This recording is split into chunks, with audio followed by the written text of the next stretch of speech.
Hello, you are listening to the Late Bloomer Living podcast, where we are reimagining and redefining what it means to be in midlife, where we are gathering energy, momentum, and excitement for our next chapter via candid conversations with other midlifers about their own pivots, pitfalls, and triumphs. I'm Yvonne Marchese, your host, and I'm so happy you're here. Hello. Welcome to season 2.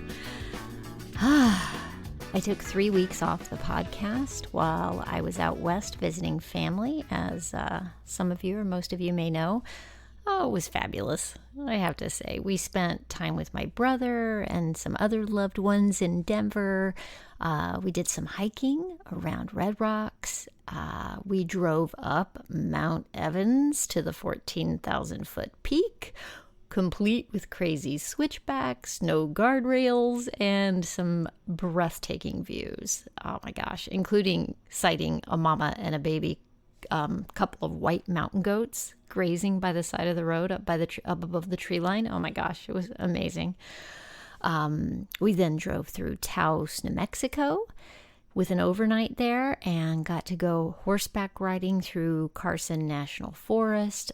Oh my gosh, I'm sure we look like such city slickers on those horses with our helmets on and everything. But, it temporarily fulfilled all my tween girl dreams of having a horse. It was awesome. They were beautiful. We also had a great guide who was adorable and sassy and funny. Way too much fun. And then on to Phoenix to spend time with my parents. And it's been so long since we've seen them. It sure was needed. Yeah. So anyway, here we are back in the saddle. Back to the horse reference. It's amazing to me how when you step away from something and get a little perspective, all kinds of thoughts start to bubble up just by taking a break. It turns out I created a milestone, an ending and a beginning. End of season 1, beginning of season 2, right? Milestones tend to make us reflective, right? Like birthdays and anniversaries and the change of seasons.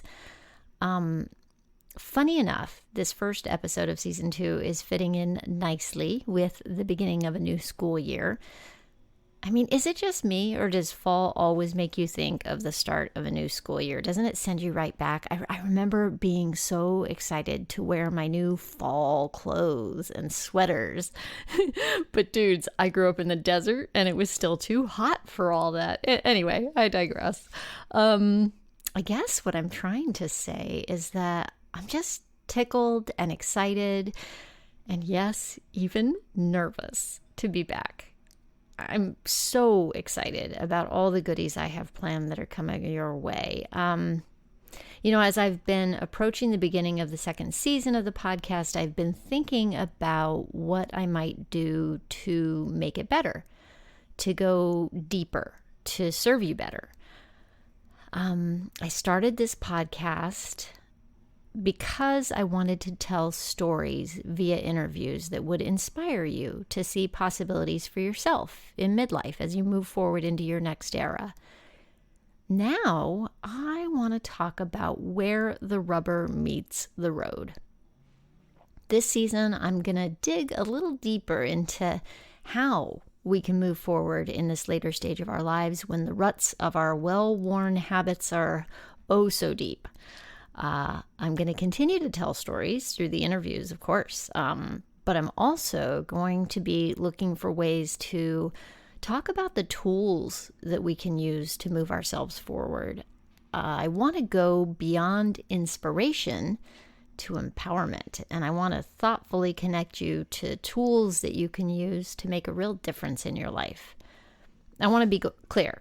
My goal with this podcast is not to advocate for you to change yourself so much as I'm hoping that you might change the way you think about yourself so you can uncover what you really want and what you're really capable of. I mean, you are fine. You are not broken.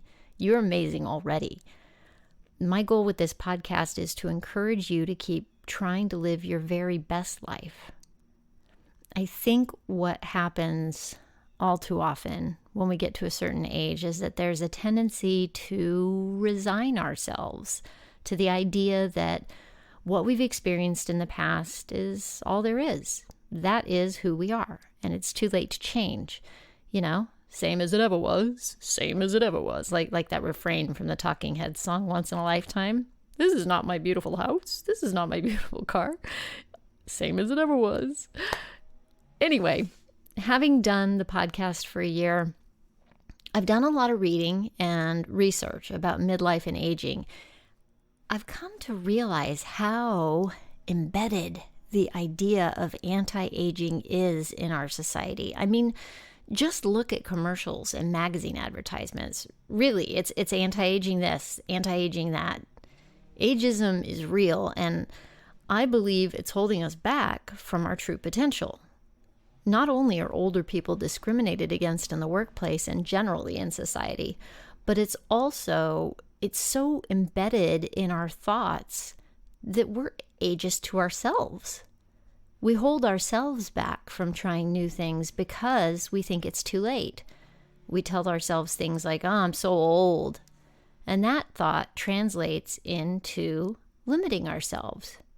Most people believe the story that aging means that you're going to have a midlife crisis, an inevitable slowdown of the mind and breakdown of the body. I mean, seriously, take a look at your offhand comments, and you'll probably start to notice just how often you make comments like, oh, she looks good for her age, right?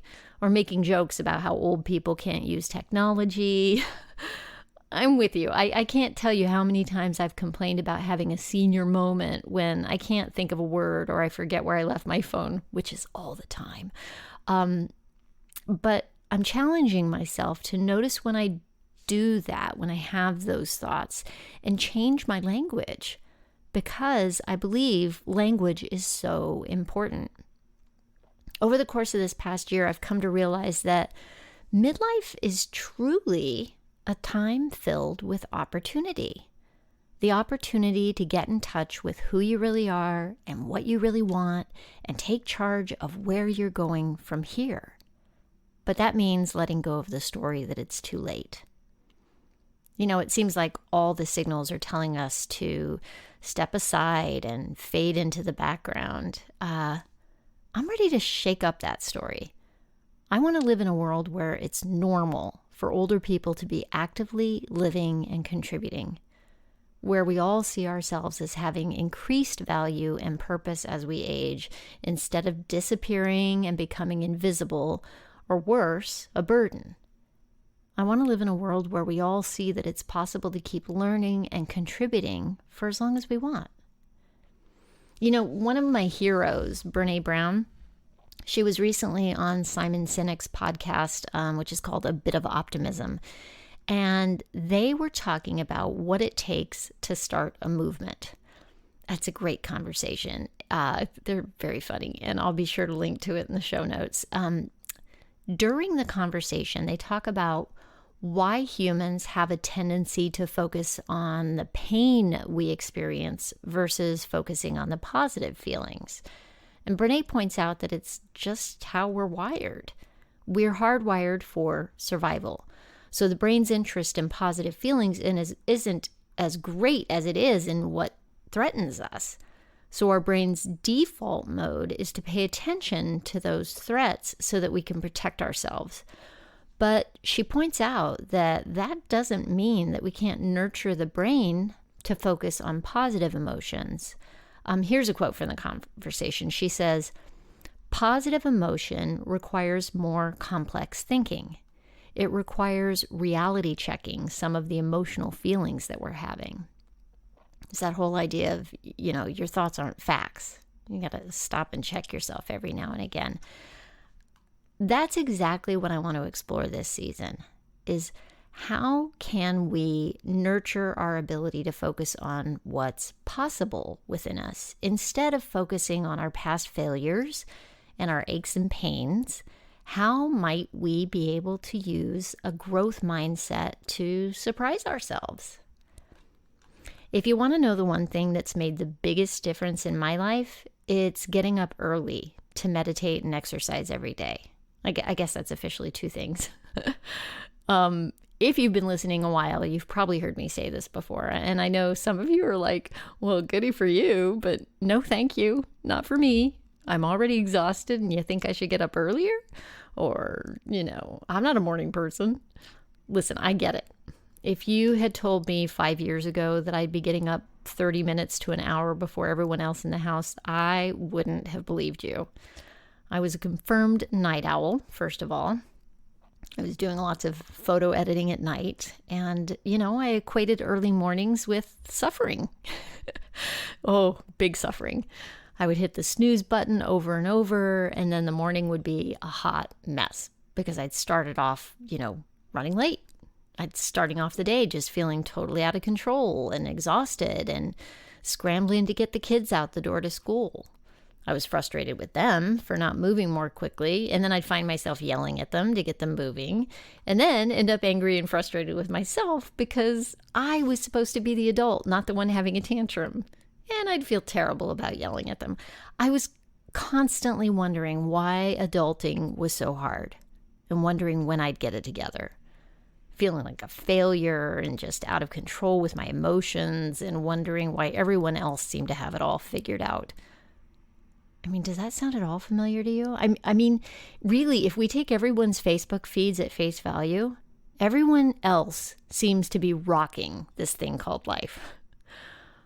One day after a particularly tough morning with my kids running late to get to school, I realized that I really needed to make some changes. I started digging into self-help books and podcasts, and my husband suggested I read Mel Robbins' book, The 5-Second Rule.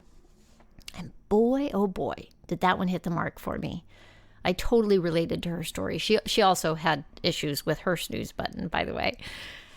And I started to wonder if changing one little habit might lead to bigger changes.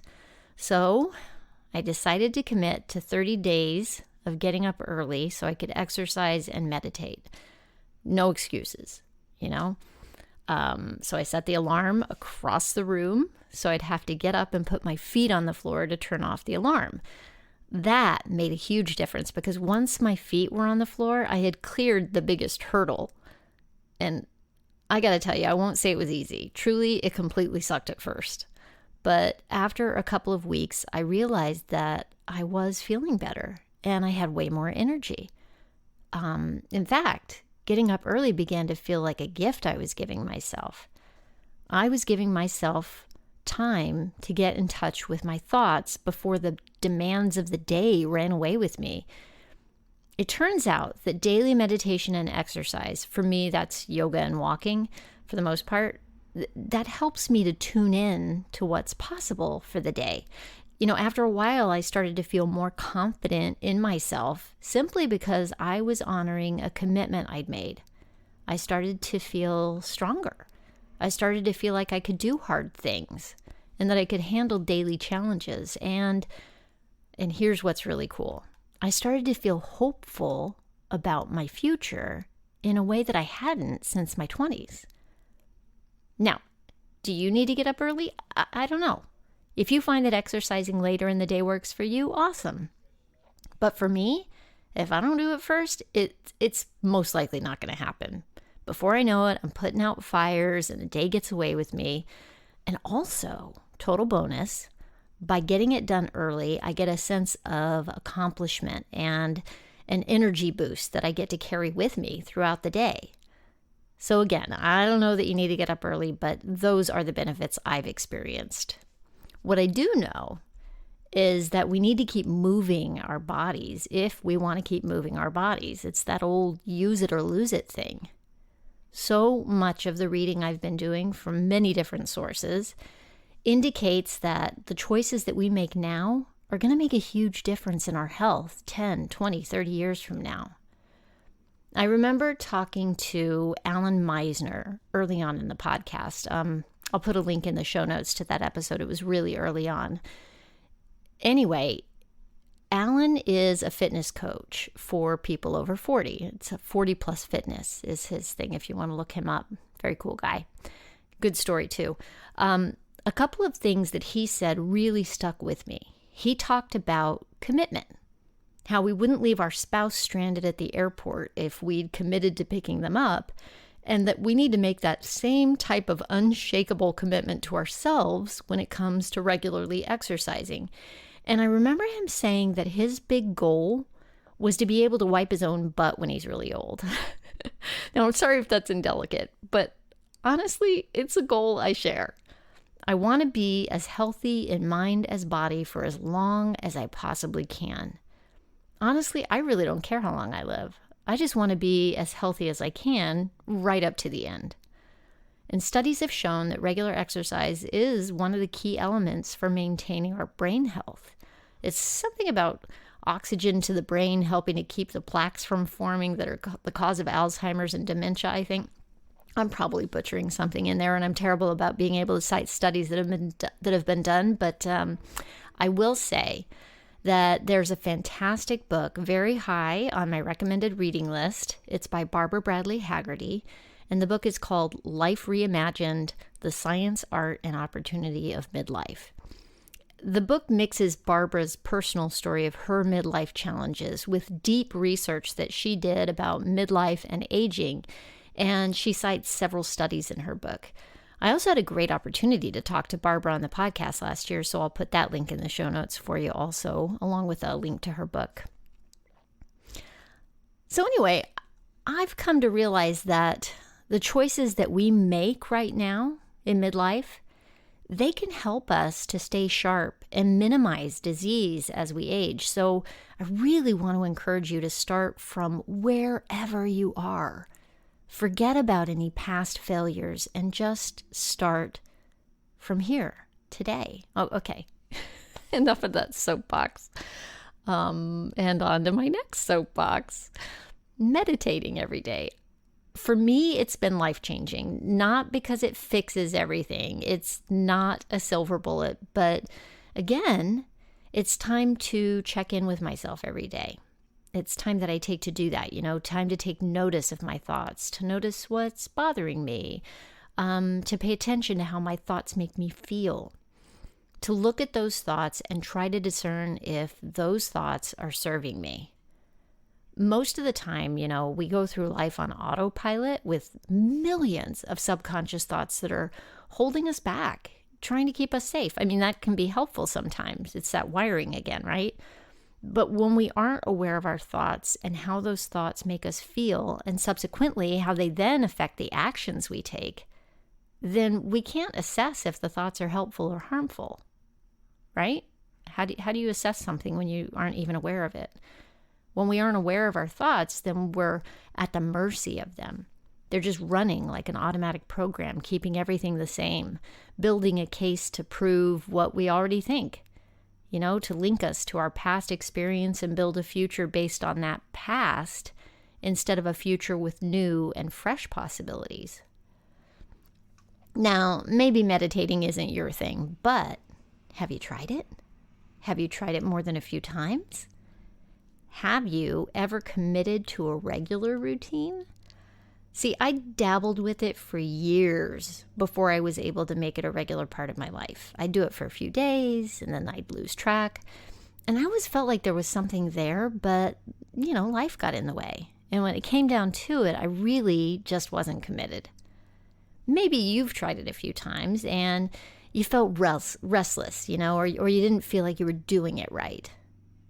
There's one thing that I've learned as I've been on this meditation journey. There is no such thing as doing it wrong. Just sitting and trying and doing it is automatically doing it right.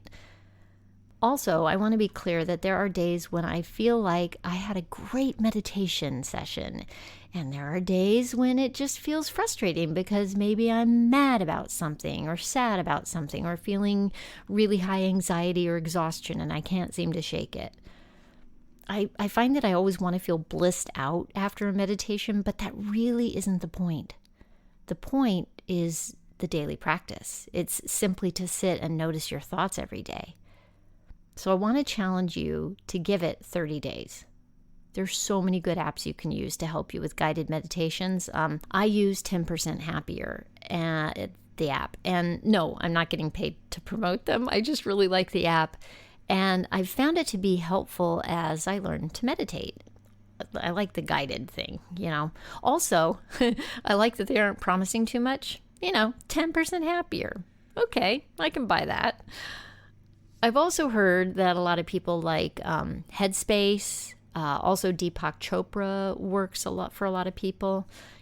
Just take some time to explore the offerings. There's plenty out there, and see what style of meditation works for you.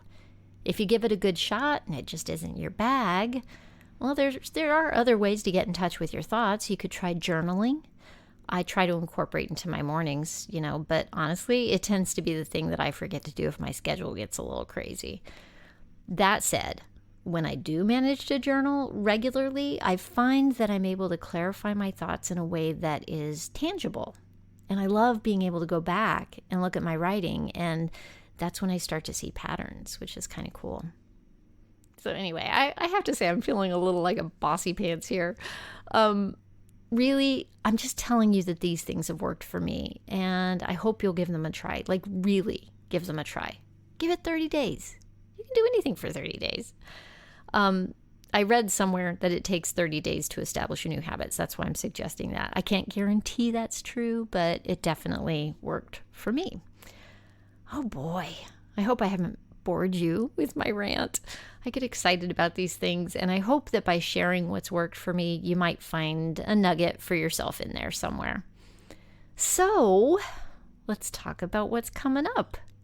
I have so many good stories already recorded for this season. These folks are awesome. I can't wait to bring them to you. Next week, we're going to kick it off with the first interview of the season.